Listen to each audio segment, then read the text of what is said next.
Boa tarde, pessoal. Aqui é o Ricardo da Biagro. Estamos participando de um podcast e eu vou fazer algumas perguntas ao Edésio Prado em relação a drones e qualidade de aplicação. Edésio, boa tarde. A primeira pergunta aí, Edésio, seria em relação aos equipamentos. Quais são os equipamentos disponíveis no mercado hoje? Boa tarde, Ricardo. Primeiro agradecer você aí pelo convite. Hoje em dia a gente tem no mercado, vários equipamentos aí que a DJI, que é a empresa que a gente trabalha atualmente. A DJI ela detém aí mais de 80% do mercado mundial de drones, né? Então é uma empresa gigantesca, é uma empresa chinesa, mas gigantesca no mercado de drones. E drones agrícolas foi a inovação mais recente deles aí, né? Trazendo alguns equipamentos aí. A DJI iniciou há mais ou menos aí diria que uns 10 anos aí, né? No mercado de drone, um pouco mais de 10 anos. E no setor da agricultura foi um pouco mais recente. O primeiro modelo deles foi o MG1P, né? MG1, na verdade, que era um drone de cerca de 8 litros ali mais ou menos. Os motorzinhos ainda era pequeno, era todo desengonçado para voar, mas foi o primeiro modelo lançado pela empresa, né? Hoje a gente está com o modelo mais atual no Brasil, é o T50, né? Um drone de capacidade de 40 litros, com tecnologia de ponta no Brasil. Mas lá na China a gente já tem equipamentos maiores, com mais tecnologia, sensores LiDAR, um monte de outras tecnologias aí. E a empresa vem cada ano se superando, né? E trazendo novidades aí. Certo. Edésio, em relação a essa capacidade, quais as expectativas para o Brasil dos drones terem uma capacidade maior? Então, na China, a gente já tem um modelo mais recente, que é o T100, que é o maior drone agrícola aí do mundo que a gente tem, drone pilotado remotamente, né? E a gente esbarra com o problema da legislação, que hoje as aeronaves são classificadas, né? Tem classe ali, classe 1, 2 e 3, e os drones agrícolas, eles têm um limite de peso máximo de decolagem, né? E esse drone, o T100, que no futuro deve vir aqui para o Brasil, ele já está no limite máximo do peso que ele pode suportar. Porque o peso máximo de decolagem é o peso tanto da aeronave como bateria, líquido, tudo que tiver nela, o peso de decolagem, o peso que o drone vai decolar, todo aquele conjunto inteiro conta como peso de decolagem. E hoje esse drone ainda não chegou no Brasil, mas em breve deve chegar, mas a gente vai esbarrar logo aí numa questão burocrática de legislação, que é um pouco mais complexo de se modificar, né? Então a gente ainda tem alguns lançamentos para vir para o Brasil, né? Como eu disse, a gente está no T50, a DJI já lançou depois dele o T60, o T70 e o T100, né? No Brasil a gente acredita que são rumores, né? A DJI não divulga essas informações, é um pouco restrito a eles, mas a gente tem rumores aí que no segundo semestre de 2025 deve vir um modelo novo. A gente não sabe se vem o T60 ou se vai mandar direto o T70. Mas assim que chegar o T100, a gente já está no limite máximo de voo ali. Aí a gente não tem muita noção do que vai acontecer daí em diante, né? Se o Brasil vai, de repente, modificar as leis para permitir aeronaves maiores ou se os proprietários de equipamento vão ter que se adequar ao mercado, né? Porque existe um limite de peso máximo de decolagem por questão de segurança, né? Porque o drone não tem uma pessoa lá dentro operando ele, é um piloto remoto que opera aquele equipamento. E hoje o treinamento para se operar um equipamento desse é até simples, não exige um curso, uma formação superior, curso muito extenso, né? Fazendo um curso de piloto de drone agrícola, igual que a gente tem disponível, tem uma duração ali mais ou menos de uns 3 dias de duração. Fazendo o curso do CAR, o NR31.7, que é trabalho com produtos químicos, né? E o piloto já está autorizado a operar esse tipo de equipamento, né? Então, eu acredito que por isso que a legislação limita a esse tamanho, né? Passou desse peso, né? Peso máximo de decolagem, aí já vem uma série de outras burocracias para se operar um equipamento desse e o custo é bem mais alto, né? Tanto para formar o piloto como para manter a estrutura, né? Documentação, imposto, legislação. Certo. Edésio, e como que é o mercado dos drones no Mato Grosso? E também como é a aceitação dos produtores dessa qualidade, desse tipo de aplicação? Primeiro eu vou dizer nível Brasil, porque a gente está nessa semana agora, a gente está no momento que está tendo a AgriShow, né? Lá em São Paulo. A AgriShow que é a maior feira do agro aí do Brasil, né? Referência no Brasil e no mundo. Certo. Na AgriShow, a DJI, junto com as parceiras lá, que são os dealers, né? Dealers são os importadores direto que compram os equipamentos direto da China e passa para os revendas, né? Que no caso aqui nós temos a revenda que é a HMT Drones. Lá na AgriShow, a DJI acabou trazendo uma promoção muito boa. Tem equipamentos lá que custam em torno de 140 mil, sendo comercializado a pouco mais de 100 mil reais. Se eu não me engano, está 104 mil, né? Um equipamento de entrada. Então, assim, é uma feira que vende muito para o Brasil inteiro. Vão pessoas de todo o Brasil lá para essa feira para aproveitar a oportunidade de comprar. Nosso time de venda está lá para fazer a venda dos equipamentos. Então, assim, nível Brasil, vende muito mesmo, muito, muito mesmo. O DJI lançou recentemente um relatório, né, passando muitas informações sobre os equipamentos deles lá. Mas vamos lá, agora nível Mato Grosso. Quando a gente começou, há mais ou menos uns 2 anos atrás, 2, 3 anos atrás, a gente tinha muita dificuldade de vender os equipamentos para os produtores. Porque o produtor já sabe como é que é. Eles têm muito medo, ele acha que é lábia de vendedor. O drone, ele promete muita coisa, né? Não amassa o solo, não amassa o plantio, não compacta o solo, você não perde área, terminou de chover, você já segue pulverizando logo em seguida. Então, assim, são muitas vantagens. E o produtor, ele tem um pouco de receio nessa questão. Então, a gente teve uma barreira de entrada muito grande no início aí para vender. Mas alguns produtores de confiança que já conheciam a empresa, conheciam os donos da empresa, da HMT Drones lá, alguns deles deram esse voto de confiança, compraram o equipamento, gostaram, indicaram para os amigos. Então, a indicação, claro, a empresa entregando um pós-venda de excelência, a indicação vem naturalmente, né? Então, certo. O produtor ia indicando um colega, indicando um vizinho, e a gente ia vendendo para um, para outro. E hoje a gente já tem, assim, eu diria que a parte do Mato Grosso aqui, a gente já é referência, tanto na parte de vendas, pós-venda e suporte técnico, né? Parte de manutenção também. Todos os técnicos são treinados, tanto pela fábrica como fora, né? A gente vai fazer um treinamento no Paraná agora, semana que vem, é uma especialização.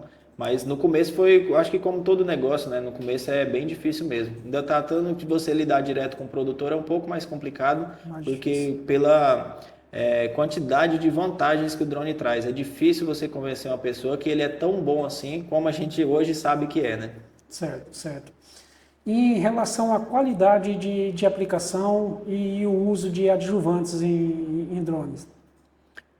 A qualidade de aplicação dos drones ela é excelente, né? É claro que tudo depende exclusivamente do piloto, do profissional que está operando. Ele é o responsável pela aplicação, né? Ele que vai ter que administrar toda a operação, então ver umidade, velocidade de vento, temperatura, todas as condições climáticas, né? E condições do equipamento para poder fazer a aplicação. Então, o primeiro ponto muito importante é o piloto. O piloto tem que ser muito bem treinado, tem que ter conhecimento, tem que saber o que está fazendo e ter o acompanhamento de alguém ali da propriedade, né, caso seja um prestador de serviço, para estar acompanhando a aplicação e dando as orientações para ele. O adjuvante ele é de extrema importância utilizar um adjuvante bom no drone, né? Assim como nos maquinários de arrasto, né? O drone não é muito diferente, né? Você usa o adjuvante ali para melhorar a sua qualidade de aplicação.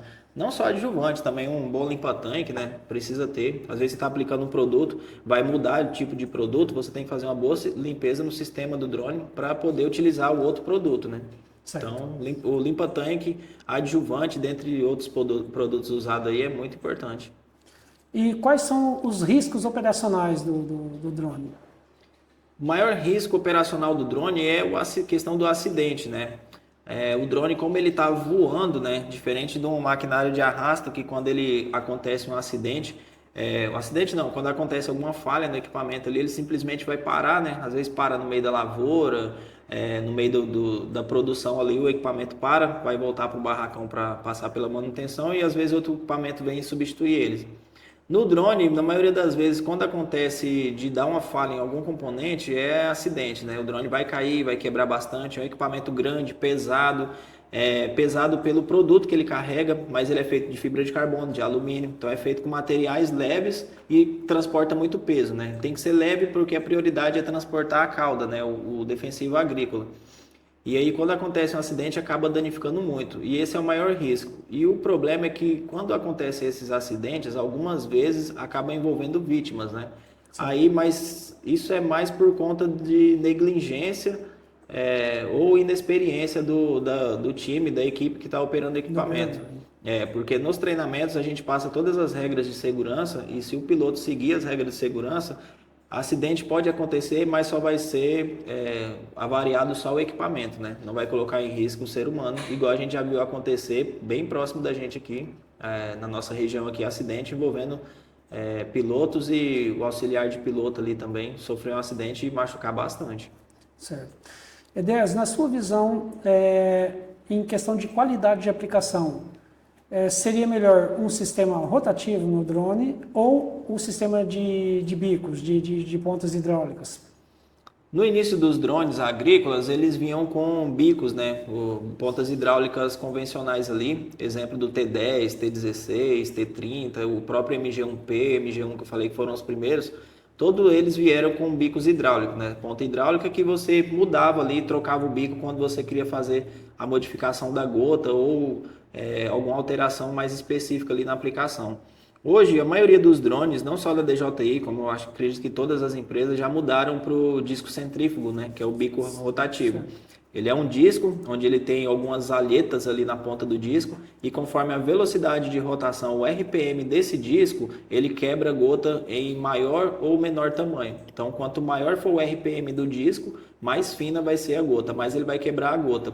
E a vazão ali, a quantidade de líquido, isso já é controlado pelas bombas do drone. E certo. Todas essas configurações, litros por minuto, o tamanho, quantas micras você vai querer na gota, tudo você faz remotamente, inclusive durante a operação. Então, durante a aplicação, você teve uma anomalia ali no tempo, começou a ventar um pouquinho, a temperatura subiu um pouquinho, você consegue alterar o tamanho da gota em tempo real. Isso. Que você vai modificar no controle remoto e lá no drone ele vai simplesmente alterar a rotação desse disco centrífugo.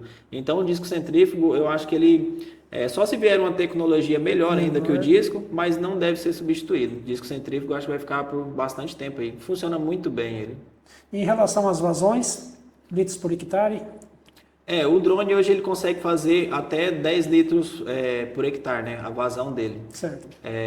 E o tamanho da gota ele varia, no caso dos drones da DJI, de 50 a 500 micras. Então você tem essas vazões aí de 50 a 500 micras e a quantidade ali que é a média que o pessoal trabalha ali é 10 litros por hectare, né? Se eu não estou me enganando, tem algumas informações, como é muita informação, alguma coisa a gente acaba... Pode alterar um pouco mais. Pode alterar um pouco mais, um pouco menos. É bem próximo a isso, a média que o pessoal usa é 10 litros por hectare ali.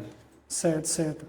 Em relação ao suporte e pós-venda dos equipamentos, essa é a especialidade também sua, né? Isso.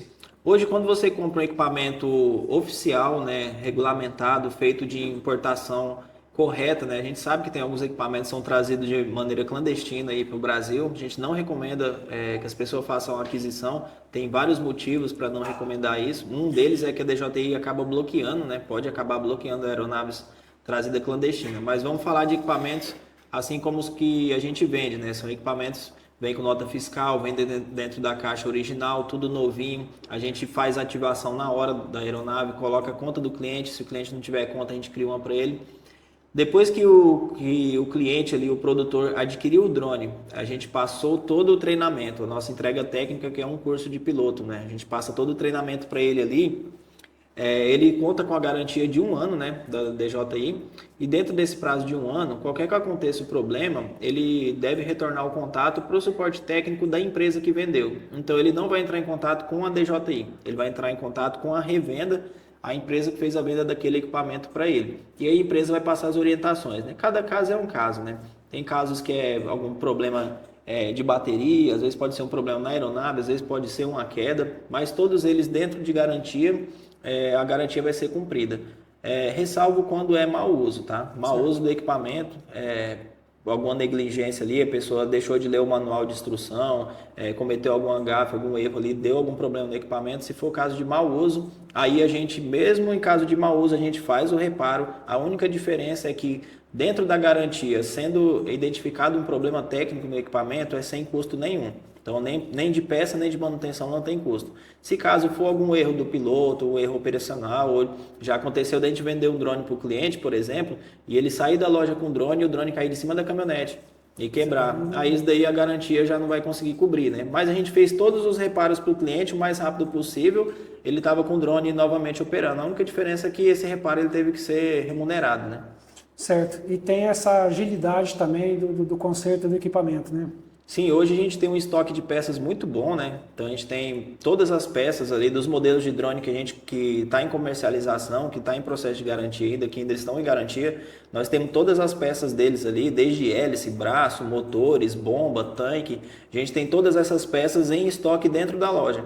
Então o drone sofreu um problema, é só o cliente entrar em contato com a gente já deixa agendado com ele. Muitas vezes o cliente às vezes está na fazenda, né? Então ele já liga de lá mesmo e agenda o período da manutenção. Ele traz o equipamento para a gente, na hora ele já é desmontado ali, né? Assim que ele vai entrar numa fila de espera, se tiver uma fila, né? Terminando, sim, chegando a vez dele já é desmontado, já é passado o orçamento, caso fora de garantia ou dentro de garantia, a gente já corre atrás.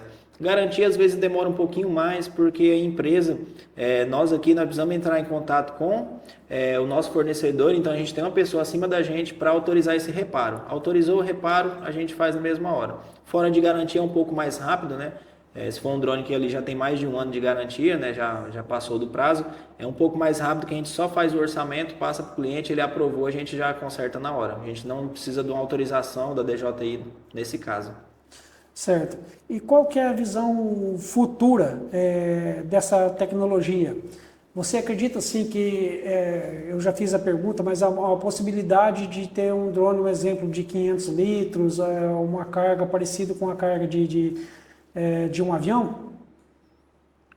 A gente tem, eu falei da questão do peso máximo de decolagem, né, que é o que esbarra na legislação impedindo o avanço dos drones. Para a gente ter mais carga, a gente precisa ter mais peso, né, nesse PMD, né, que seria o peso máximo de decolagem. Só que a gente tem uma outra possibilidade também, que no Brasil a legislação ainda não permite, mas isso eu acho que é mais fácil de ser permitido. Os drones, eles têm a capacidade, a tecnologia de operar mais de um equipamento por vez, utilizando o mesmo piloto controlando ele. Então vamos supor, o senhor tem lá a sua propriedade, o produtor tem a propriedade dele e ele vê a necessidade ali de fazer uma aplicação, vamos dar exemplo ali, uma área de 1.000 hectares, e um equipamento só não vai ser o suficiente. Ao invés dele ter um equipamento gigantesco para cobrir esses 1.000 hectares, ele pode ter 2 ou 3 equipamentos que vai fazer o mesmo serviço simultaneamente. Só que no Brasil ainda não é permitido que esses 3 equipamentos sejam operados por um só piloto. Então, cada equipamento tem que ter o seu piloto, né, operando individualmente por questão de segurança. Mas o equipamento tem tecnologia para fazer esse trabalho, né? Então, o mesmo piloto consegue acompanhar em tempo real os 3 aeronaves ao mesmo tempo pilotando. No Brasil é bloqueado, essa função não funciona no Brasil, mas tendo a liberação aí dos órgãos competentes, eu acredito que seja uma boa alternativa para grandes áreas, né? Certo, certo. E em relação ao tempo de duração das baterias, existe alguma novidade no mercado? Algumas baterias que terão um tempo maior de duração ou ainda não se fala nisso? A questão da autonomia da bateria é um ponto bem delicado, é uma balança. Quando você coloca uma bateria com mais autonomia, você tem uma bateria maior, mais pesada, e isso acaba tirando carga útil do drone que poderia estar transportando líquidos, né? Então, por isso que é feito um balanceamento entre o tempo de voo do drone com a quantidade de líquidos que ele vai carregar. Eu vou te dar um exemplo do T50, que é o drone maior que a gente tem hoje em comercialização. O T50, a bateria dele vai durar em torno de 8 a 10 minutos de voo, mais ou menos. E esse é o tempo quase que exato, né? Vai depender da vazão que você está usando ali e tudo mais, mas é quase que o mesmo tempo que você gastaria para dispersar toda aquela carga no tanque. Então, se você tiver ali 40 litros no tanque e uma bateria que vai voar em torno de 8 a 10 minutos, é mais ou menos o tempo que você vai gastar. Bateria e cauda vão acabar mais ou menos junto. Então, de toda forma, se você tiver uma bateria que tenha mais autonomia, de toda forma você vai ter que pousar o drone para reabastecer. Por isso que a DJI faz essa compensação, porque ao invés de ter uma bateria maior e mais pesada voando mais tempo, ela divide esse peso entre tempo de voo e peso de transporte de carga. Edésio, eu vou pedir para você falar um pouco de você, da sua empresa, né? Qual que é o tipo de serviço que você presta? Bom, eu sou Edésio Prado, né? Eu já trabalhava com drones, inicialmente com drones de filmagem, fazia muitos trabalhos para empresas de energia solar, construtoras, imobiliárias. Depois eu passei para a área de manutenção, né? Pequenas manutenções desses drones pequenos, e aí entrei no ramo dos drones agrícolas, né? Onde eu estou, acho que próximo dos 3 anos aí que eu trabalho só com drones agrícolas.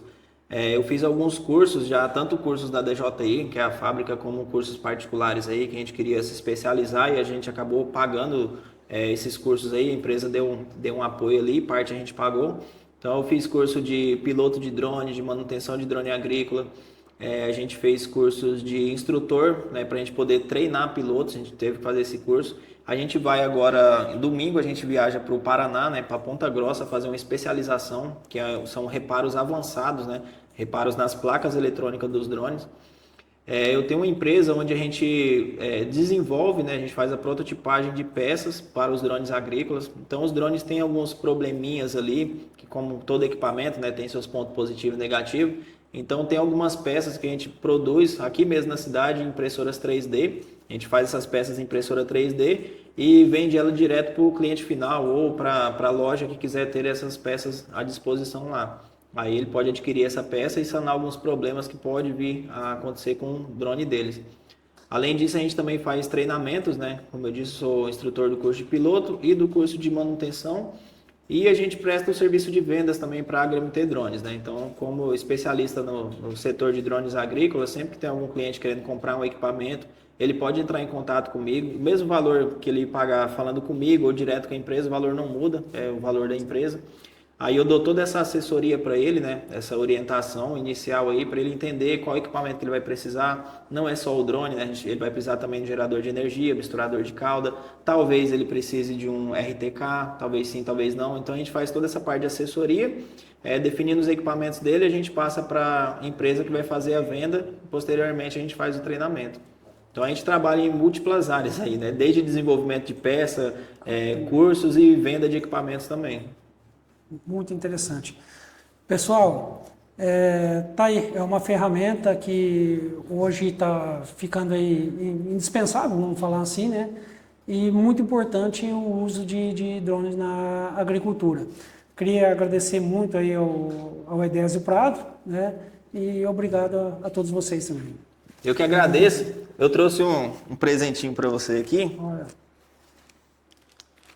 Trouxe aqui para você. Tem alguns chaveirinhos que são feitos em impressora 3D, que é um modelinho de drone agrícola, miniatura, para colocar na chave, se você quiser pendurar ali no retrovisor do seu carro. Muito obrigado, Deus. Trouxe alguns para você aí. Bacana demais. Trouxe aqui também um panfletinho falando um pouco sobre o que a gente trabalha, né? Treinamento, manutenção, venda, pós-venda. Um adesivo aí com T50, adesivo para o senhor colar aí. E uma camiseta nossa aí também. Abrir que o senhor ver. Essa camiseta também aí, tem. Show de bola. Tem o logo da DJI no peito. Tem uma bandeira do Brasil aqui em uma das mangas. Aqui na outra manga tem o logo da DJI. E nas costas. Opa, perdão. E nas costas dela tem um desenho do Agras T50. Essas estampas foram feitas pela gente mesmo. É uma camiseta exclusiva. Só encontra a venda só com a gente. Quem quiser ver os cursos e treinamentos que a gente tem, pode entrar no site também, edezioprado.com. Lá você consegue falar com a gente lá, adquirir camiseta, peças, curso online, curso presencial. Lembrando que a gente tem curso online de manutenção de drone agrícola e nós estamos tendo uma sequência de cursos agora, aproveitando a entre safra, né? A gente teve um curso em abril, vamos ter um agora em final de maio, outro em junho. Aí, terminando os treinamentos, a gente volta só no ano seguinte. Então, aproveitar aí quem quer se especializar, entrar na área aí, chama a gente lá. Pode procurar no Instagram, Edésio Prado, no site edezioprado.com, tem tudo lá. Bem fácil de encontrar. Pessoal, é isso aí então. Muito obrigado a todos e até o próximo podcast.